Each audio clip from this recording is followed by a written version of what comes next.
सुनिए, ये कहानी बहुत कम लोगों को पता होगी जो बोलता हिंदुस्तान देख रहे होंगे, उन दर्शकों के को भी ये कहानी जाननी चाहिए। भारतीय एयरटेल का ऑफिस वसंत कुंज दिल्ली में है। वसंत कुंज में एक कंपनी जो थी, उसका नाम था सत्या फ्यूचर इन्वेस्टमेंट लिमिटेड। हाँ, नाम था। वो कंपनी अस्तित्व में आई और वो कंपनी इलेक्टोरल ट्रस्ट पे काम करती के लिए काम करती थी। 2014 में नरेंद्र मोदी को सबसे ज्यादा पैसे उसने दिए और स्थिति ये हुई कि बाद में जैसे ही इलेक्शन खत्म हुआ, उसने इलेक्शन के तत्काल बाद अपना नाम बदल करके प्रूडेंट रख लिया। तो आप देखेंगे कि इलेक्टोरल ट्रस्ट का सबसे ज्यादा पैसा बीजेपी को प्रूडेंट ने दिया है और वो भारतीय एयरटेल के साथ इन्वॉल्व थी। आपको दिखाई देगा कि जियो और एयरटेल के बीच प्रतिस्पर्धा चल रही है, लेकिन सच्चाई यह है कि अनिल अंबानी और क्या नाम है उनका, भारतीय एयरटेल के जो मालिक हैं, वो उनके बीच गहरी छंती है और वो लोग एक साथ चंदा दे रहे हैं भारतीय जनता पार्टी को। तो हुआ ये है कि अडानी जैसे लोगों ने, अंबानी जैसे लोगों ने अपने हितों के लिए इस सरकार को न केवल संरक्षण दिया, इनकी सत्ता में बार बार वापसी कराई। गौतम अडानी का अडानी पावर नाम की एक बड़ी वो है, जिसने हिंदुस्तान में पिछले 10 वर्षों के दौरान अलग अलग हिस्सों में, जहां जहां नदियां थी, हमारी गंगा नदी जहां से जा रही, सोचिए कि उनके किनारे के तमाम पावर प्लांट खरीद लिए हैं। इसलिए खरीद लिए कि फिर वो गंगा से कोयले का परिवहन करेंगे। तो हुआ ये कि ये पावर प्लांट के निर्माण को लेकर के अमेरिका का आरोप है कि इन्होंने घूसखोरी की है, तमाम अधिकारियों को घूस दिए और उस पर क्या नाम है कि एक अमेरिकन कंपनी के साथ मिल करके इन्होंने उसमें भारी कमाई की।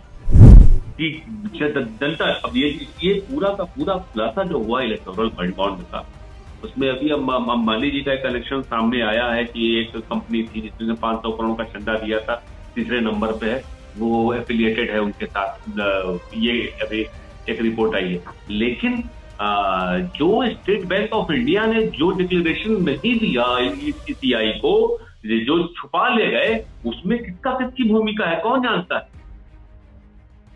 2 करोड़ जिसका टर्नओवर है 180 करोड़ रुपए चंदा दे रहा है, मजाक बना रखा है। बोलते हिंदुस्तान पे बोलते तमाम हिंदुस्तान दर्शकों पे का तमाम स्वागत है दर्शकों का और इस स्वागत है देश और में देश चुनावी में माहौल के चुनावी बीच माहौल। सवाल इस बात को लेकर खड़े हो रहे हैं कि चुनावी चंदा किस तरह से आया, चुनावी चंदे में हेरफेर कहां से हुई और इस हेर फेर के फेर में बीजेपी की मुश्किलें बढ़ रही हैं। तो दूसरी तरफ खबर यह है कि बीजेपी के करीबी जिस उद्योगपति को बार बार विपक्ष बताता है और राहुल गांधी सीधा हमला करते हैं कि गौतम अडानी के हवाले पूरी सरकार हो गई है, उन्हीं गौतम अडानी की मुश्किलें एक बार फिर अब बढ़ गई हैं। और ये मुश्किलें भारत के भीतर किसी एजेंसी के जरिए नहीं बढ़ी बल्कि अमेरिका के शिकंजे के जरिए बढ़ रही है। हमारे साथ आवेश तिवारी हैं, वरिष्ठ पत्रकार है, उनसे चर्चा करेंगे। आवेश जी, ये जो नई खबर है गौतम अडानी को लेकर कि अब अमेरिका जांच करेगा अडानी की घूसखोरी की, ये कितनी बड़ी फजीयत होने जा रही है?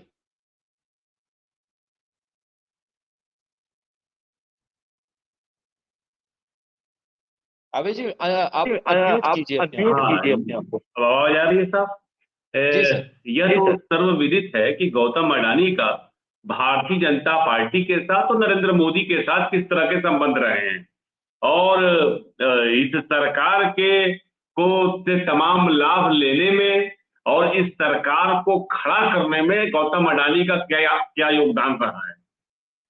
लेकिन अब जो कार्रवाई हुई है अमेरिका में प्रेसिडेंशियल इलेक्शन से ठीक पहले, कि गौतम अडानी के खिलाफ वाशिंगटन का जो उनका वो है फ्रॉड की जांच करने वाला जो उनका फोरम है, उसके अलावा न्यूयॉर्क में भी जो वेस्टर्न जोन के अटॉर्नी जनरल हैं, उन दोनों लोगों ने इनके खिलाफ एक बड़ी गहरी जांच शुरू करी है कि गौतम अडानी ने एक पावर प्लांट के निर्माण के लिए, कि आपको याद होगा कि गौतम अडानी का अडानी पावर नाम की एक बड़ी वो है, जिसने हिंदुस्तान में पिछले 10 वर्षों के दौरान अलग अलग हिस्सों में जहां जहां नदियां थी, हमारी गंगा नदी जहां से जा रही, सोचिए कि उनके किनारे के तमाम पावर प्लांट्स खरीद लिए हैं। इसलिए खरीद लिए कि फिर वो गंगा से कोयले का परिवहन करेंगे।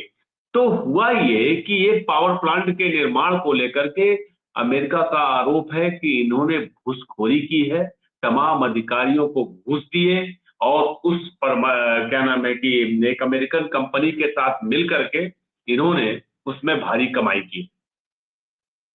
बिल्कुल, ये जो बिल्कुल, आरोप ये लगे जो हैं, आरोप लगे हटाने के हैं, लिए हटाने मुश्किलें के लिए मुश्किलें हिंडनबर्ग रिपोर्ट के हिंडनबर्ग बाद से रिपोर्ट ही के बढ़ रही बाद थी, से ही लेकिन बढ़ रही भारत थी, के लेकिन भीतर जिस भारत तरह के से भीतर जिस एजेंसीज के तरह से जरिए एजेंसीज जांच के होनी जरिए चाहिए जांच थी, होनी सेबी को चाहिए लेकर थी, तमाम सेबी को सवाल, लेकर तमाम मामला सवाल, सुप्रीम कोर्ट भी मामला पहुंचा, सुप्रीम कोर्ट लेकिन भी पहुंचा, लेकिन किसी तरह का किसी तरह का कोई जांच कोई नतीजे तक जांच नहीं पहुंची नतीजे और तक ना नहीं ही पहुंची सरकार और ना इसको ही लेकर सरकार सीरियस इसको है। लेकर लेकिन सीरियस अब है। जब लेकिन अमेरिका अब इस जब पे दखल दे अमेरिका इस रहा पे है, दखल दे रहा है, क्या भारत क्या सरकार की तरफ भारत से कोई सरकार की जवाब तरफ से कोई जवाब की उम्मीद आप रख की सकते उम्मीद हैं कि आप रख भारत सकते सरकार हैं कोई कि जवाब भारत दे? सरकार कोई क्योंकि जवाब अभी दे? हम देख रहे हैं क्योंकि कि अभी हम भारत देख रहे हैं कि सरकार भारत ने उस सरकार बारे में ने उस जवाब दिया, बारे जब में जवाब अमेरिका ने दिया, जब सीए को अमेरिका लेकर ने सीए ऑब्जेक्शन को लेकर उठाया, ऑब्जेक्शन तब उठाया, भारत सरकार तब ने और भारत उसे सरकार बताने ने और लगी उसे कि बताने हमारा लगी कि आंतरिक हमारा मामला है। आंतरिक ऐसे मामला में है। गौतम ऐसे अडानी में को गौतम लेकर जिनको अडानी ये को कहा लेकर गया कि जिनको ये कहा इंडिया इज गया कि Adani, India Adani is is Adani, India जैसी अडानी इज परिभाषा इंडिया दी जैसी गई, परिभाषा दी उनको गई, लेकर भारत उसको सरकार लेकर खामोश भारत क्यों है सरकार अब तक? खामोश क्यों है अब तक? देखिए, आपको बताऊं कि राइटर ने अडानी इंडस्ट्रीज से और गवर्नमेंट ऑफ इंडिया के जो वित्त विभाग के लोग हैं उनसे तमाम लोगों से बात करने की कोशिश की इस मामले को लेकर के, किसी का कोई रिस्पांस नहीं मिला, किसी ने कोई जवाब नहीं दिया है। और देखिए, ये बड़ा दुर्भाग्यपूर्ण है। पहले होता ये था कि जब यूपीए की सरकार थी और बीच में जनता पार्टी की भी सरकार आई और गठबंधन की भी तमाम सरकारें आई, लेकिन कोई भी एलिगेशन लगता था तो लोग उसका जवाब देते थे, उसकी जांच हुआ करती थी।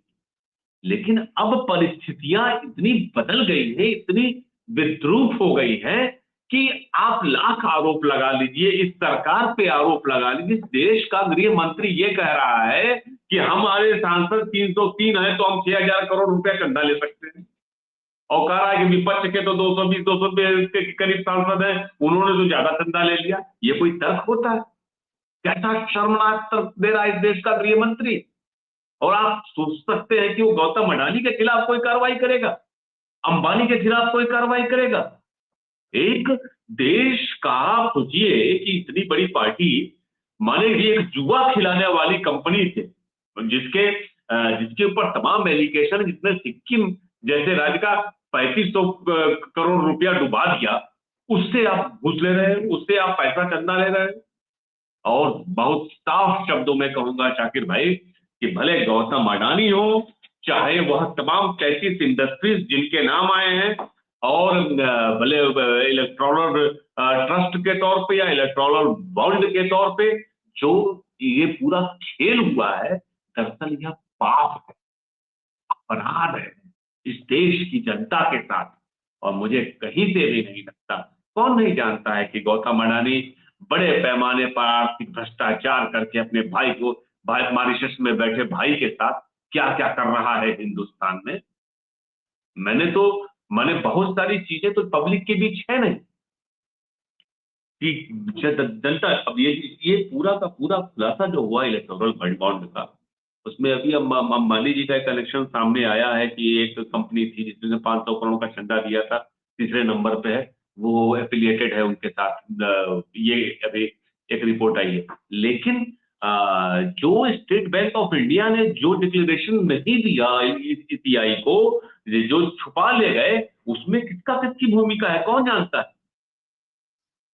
2 करोड़ जिसका टर्नओवर है 180 करोड़ रुपए चंदा दे रहा है, मजाक बना रखा है इस देश की मैंने सोचिए, फाइनेंस मिनिस्टर अभी एक टीवी के कार्यक्रम में कह रही है कि हमने पहले चंदा लिया बाद में, मैंने ऐसे ऐसे झूठ, ऐसी ऐसी फर्जी बातें मीडिया के माध्यम से झूठ का प्रसार, अपने और अपने तमाम लोगों के अपराधों पर पर्देदारी और बेशर्मी के साथ जनता के साथ छल, ये 3 चीजें हैं जिससे ये सरकार चल रही है। इतनी बेशर्म सरकार अब से पहले हमने कभी नहीं देखी। तो अभी जी ये अडानी का नया ये मुद्दा, अडानी का अब नया विपक्ष मुद्दा, जो अब चुनाव में विपक्ष अब उतर जो रहा है, चुनाव चुनाव में की अब तारीखों उतर रहा का है, चुनाव ऐलान की तारीखों का आज ऐलान होने जा रहा है, और इस होने तारीखों जा के रहा है, ऐलान और के इस साथ में तारीखों क्या के फिर ऐलान के अडानी साथ का में मुद्दा क्या फिर गरमाएगा अडानी का कि मुद्दा अडानी के गरमाएगा कि अडानी इस के नए इस नए नई खबर के साथ, नई और खबर जिस के तरह से साथ अडानी और पे जिस तरह अमेरिका से अडानी पर शिकंजा कस अमेरिका रहा है, शिकंजा कस इसको रहा है, भी एक मुद्दा इसको बनाया जा भी सकता है, मुद्दा क्योंकि अभी बनाया जा चुनावी सकता है, दौर क्योंकि के अभी चुनावी दौर फेर में के बीजेपी खुद फेर में फंसी हुई है। बीजेपी खुद तो फंसी हुई दूसरी है। तरफ तो अडानी दूसरी तरफ की मुश्किलें अडानी जो पड़ी हैं, की ये मुश्किलें दोनों जो चीजें पड़ी हैं, ये चुनावी दोनों मुद्दे के चीजें तौर पर चुनावी आप कैसे मुद्दे के देखते तौर हैं? पर आप कैसे देखते हैं?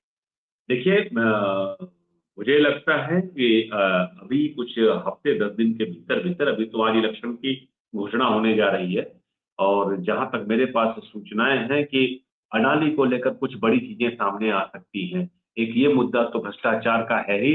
अभी आश्चर्य की बात है कि कांग्रेस पार्टी ने इसको नहीं उठाया। आज सवेरे मैंने लिखा था, फिर परांजय ने इसकी बात करी, लेकिन किसी ने भी अभी तक इस खबर को उठाया नहीं है। और मुझे लगता है कि ये बड़ा एलिगेशन है। माने एक बिडेन के साथ जिस तरह के रिलेशन है, नरेंद्र मोदी के ट्रंप के साथ जैसे रिलेशन रहे हैं, वो जिसकी डींगे हाका करते हैं, वही उनके जो बाल सखा, उनके मित्र जिसके हेलीकॉप्टर पे उड़ते हैं, जिसके पैसे पर पूरा का पूरा राज चला रहे हैं, उसके ऊपर एलिगेशन लगाता है विपक्ष। मुझे लगता है कि निश्चित तौर पे अडानी तो मुद्दा है, ये पूरा करप्शन भ्रष्टाचार जो हुआ है, ये बड़ा मुद्दा है। लेकिन मुद्दों पर बात सिर्फ सोशल मीडिया से काम नहीं चलेगा, वो राजनीति जीत गई। आपको एक बात बता दो, सोशल मीडिया के भरोसे थोड़ा बहुत असर पड़ सकता है, इलेक्शन नहीं जीते जा सकते। इलेक्शन तो सड़क को उतरने पर जीता जाएगा भाई। और जब तक आप ऐसे भ्रष्टाचार के मुद्दों को लेकर, महंगाई के मुद्दों को लेकर, बेरोजगारी के मुद्दों को लेकर के आप सड़क पर नहीं उतरेंगे, अकेले राहुल गांधी बोलता रहे, क्या फर्क पड़ता है भाई? कांग्रेस के नेताओं को उतरना पड़ेगा, सीपीएम के नेताओं को, वामपंथी साथियों को उतरना पड़ेगा, टीएमसी के नेताओं को उतरना पड़ेगा, और इस करप्शन का पर्दाफाश करना पड़ेगा कि देखिए कि किस तरह से राजनीति में हकदारी मारी जा रही है और धोखा दिया जा रहा है। आप सोचो, एक बात बताओ शाकिर भाई, कि देश में दवाओं का दाम इस कदर महंगा है कि आप सोच नहीं सकते। देश में बहुत, कभी लोग बोलते नहीं, डायबिटीज के तमाम रोगी अपना इलाज इसलिए नहीं करा पाते कि इंसुलिन बहुत महंगी है। इतनी महंगी है कि आपकी कल्पना से परे है कि आप एक लेने जाओगे 100 ml का, 300 ml का ऑयल, जब वो आपको 700, 750 रुपए का पड़ेगा। लेकिन वही कंपनियां, फार्मास्यूटिकल कंपनियां, पैथोलॉजिकल कंपनियां, वो करोड़ों रुपए चंदा दे रही है। अभी तक डाटा की कॉस्ट जो मोबाइल की है वो इतनी ज्यादा है, और एयरटेल चंदा दे रही है करोड़ों रुपए। किस लिए? बीजेपी को पैसा दो, आपके लिए ओपरा। तो ये तो शर्मनाक है, ये बर्दाश्त नहीं किया जाता। लेकिन इस मुद्दे को कैसे लेकिन देखें? इसको सरकार कैसे देखें? आखिर सरकार आखिर अडानी अडानी को को लेकर लेकर इतनी इतनी सेंसिटिव क्यों है? सेंसिटिव क्यों अडानी है? का नाम आते अडानी ही का नाम सरकार आते के ही तमाम सरकार के मंत्री, तमाम तमाम मंत्री, एजेंसियां तमाम इतनी एजेंसियां सेंसिटिव क्यों इतनी हो जाती सेंसिटिव हैं? क्यों हो जाती हैं? आखिर एक आखिर कारोबारी है, एक और एक कारोबारी है, कारोबारी और एक सरकार से अगर कारोबारी फायदा ले सरकार रहा से है अगर तो उसकी फायदा ले एवज रहा पे है तो सरकार उसकी को एवज कुछ पे दे भी सरकार रहा को होगा। कुछ दे भी रहा क्या होगा। ये लेन-देन का क्या ये सौदा है, लेन-देन का सौदा है, या सिर्फ चंदा या है, सिर्फ चंदा या है, फिर कुछ या और फिर भी है कुछ जो और इस भी है तमाम जो खेल इस के पीछे तमाम नजर खेल नहीं के आ रहा? पीछे नजर नहीं आ रहा? देखिए, सच्चाई ये है कि 2014 में जो ये सरकार, आपको कहानी सुनाता हूँ छोटी सी, सुनिए। ये कहानी बहुत कम लोगों को पता होगी, जो बोलता हिंदुस्तान देख रहे होंगे, उन दर्शकों के को भी ये कहानी जाननी चाहिए। भारतीय एयरटेल का ऑफिस वसंत कुंज दिल्ली में है। वसंत कुंज में एक कंपनी जो थी, उसका नाम था सत्या फ्यूचर इन्वेस्टमेंट लिमिटेड, हाँ, नाम था।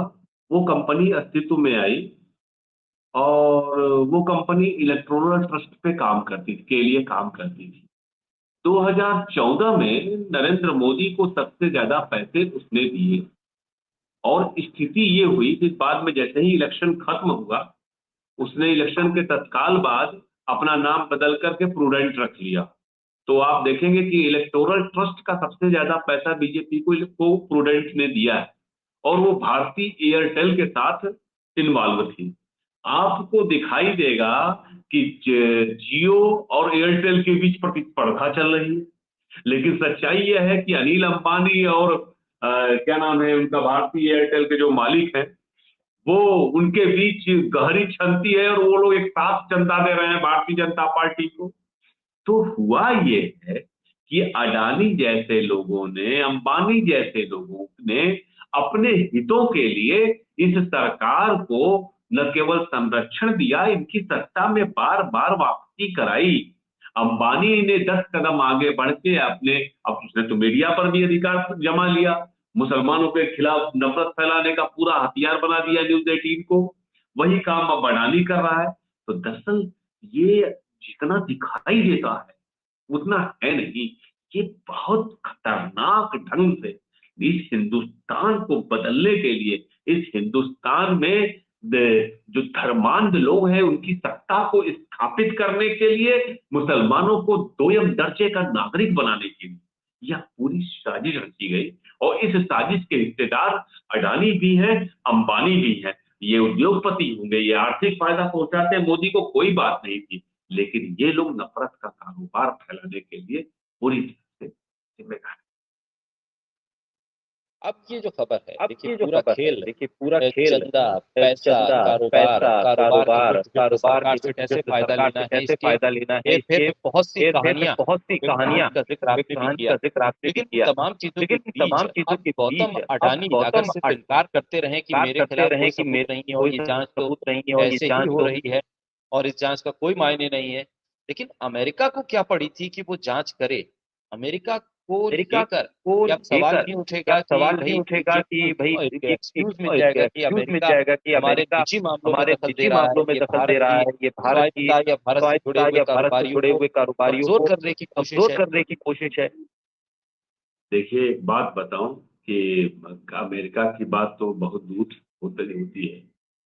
अडानी अपना कारोबार लेकर के जहां गए, ऑस्ट्रेलिया में उनकी कार्माइकल कोल माइंस हैं। ऑस्ट्रेलिया में लगातार पर्यावरणवादी और तमाम लोग अडानी का विरोध कर रहे हैं। गो बैक अडानी के नारे लगातार ऑस्ट्रेलिया में लगाए जाते रहे, जबकि ऑस्ट्रेलिया के साथ नरेंद्र मोदी के संबंध बहुत अच्छे रहे। अडानी जहां गए, साउथ अफ्रीका में गए, वहां पर उनका विरोध शुरू हो गया। अडानी जहां भी अपनी इंडस्ट्री, दरअसल है क्या कि वो करप्ट है, चालाक आदमी है। और जैसा कि हिंडनबर्ग रिपोर्ट के बाद ये दिखाई भी दिया और ये बात पब्लिक के बीच भी है कि वो तमाम साधनों का, फर्जी साधनों का इस्तेमाल करके, इस देश के संसाधनों का इस्तेमाल करके, इस देश की जो वित्तीय कमजोरियां हैं उनका इस्तेमाल करके अपने आप को स्थापित कर। अमेरिका ने जांच शुरू करी, वो खबर बनी, ये अपने आप में इंपॉर्टेंट है। आपको अभी मेरे कोई साथी मुझसे कह रहे थे कि दरअसल अडानी के खिलाफ शिकंजा इसलिए कसा जा रहा है क्योंकि वहां पर प्रेसिडेंशियल इलेक्शन है और वहां के दलों को भी चंदा चाहिए, इसलिए अडानी के खिलाफ ऐसा किया जा रहा है। हमने कहा कि नहीं, वो लोग कम से कम इतनी शुचिता बरतते हैं कि वो आम जनता के चंदे से चलती पार्टियां हैं, उनका पूरी का बकायदे ऑडिट होती है। वो किसी अडानी वगैरह के चंदे के लिए ब्लैकमेल करने के लिए जांच नहीं हो रही है। तो है क्या कि बहुत बेइज्जती हो रही है इस बात से अडानी इंडस्ट्रीज की।